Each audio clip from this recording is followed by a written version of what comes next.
masalada xigtaay waxa weeye jiimka iyo tegitaankiisa gabadha muslimada inay tagto khaasatan markii meel rag ajaanib ay joogaan ay yihiin waa arrin khaldan waa nabigeenu sallallahu alayhi wasallam wuxuu yiri haweeneydii dharkeeda ku dhigata meel aan gurigeeda ahayn asturkii iyadii ilaahay u dhaxeeyay way dilaacisay meeshaad ku dhar dhiganayso meeshaadii ma deegaankaagiina ma meel dumar keliyana ma hatta dumarku markay wada joogaan waxa jira qaybo aan loo ogolayn inay arkaan dumarka hatta saaxiibada hatta kuwa aad wada dhalateen hatta hooyadaadii ku dhashay hatta hooyadaadii ku dhashay ee ku korisay ee adoo yarkaadii saxarada ka soo tiri jirtay markaad weynaatay waxa jira jirkaaga qaabo qayb kamid ah loo ogolayn aragto marka wax way hatta haday dumar kaliya tahay inaad dhar ka dhigato sax ma haday rag yihiin warkeeda iska badaa waa ceeb meel lagu dhaqaan lahayn waa kabiira waa dambi weyn gabadh muslimada oo rag ajaanib hortooda dharka ku dhiganaysa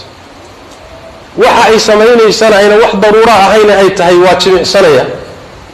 jimicsiga asalan la baas hadaad meel asturan oo muxuu ahaay aan akhlaaqdaadii iyo diintaada iyo xijaabkaaga aan dib u geysan haday tahay inaad muxuu ahaay jimicsato oo dib ma laha laakiin inaad akhlaaqdaadii iyo diintaadii iyo xijaabkaaga iyo xishoodkii ku ciyaarto sax ma aha ilaahay ka xishooda buu nabiga sallallahu alayhi wasallam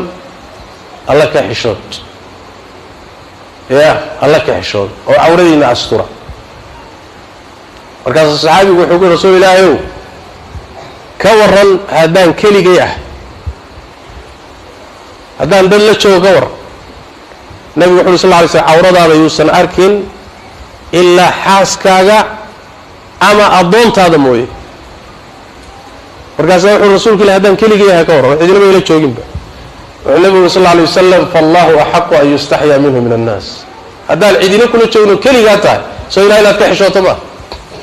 Allah kam mudan in laga xishoodo cid walba isaga kam mudan hatta hadaad keliga tahay isqaawin ilaahay ka xishoodo gabdhaha Soomaalida dhibaatooyinka jiray kamid tahay ragga aan Soomaalida ahayn khaasatan Afrikaanka ah inay rag yihiin ba mar rumaysnaa qaar kamid ah wal asaf guryahay u joogaanba oo jikada qaar ugu jiraan ninkan ajnabiga maxay jikada ku gali sheekh manimba waa duusan inaad maxay madabeerba waa qalad waa ninku noocu doonaa mid quruxsan mid foolxun mid ajnabi mid xamij mid cas mid madow nin waa nin wixii kan ku soo arooray in iska astura ba kan ku soo arooray waa qalad weyn waa sidaas daraadeed hablow ilaahay ka baq ilaahay tabaaraka wa taala laga xishoodo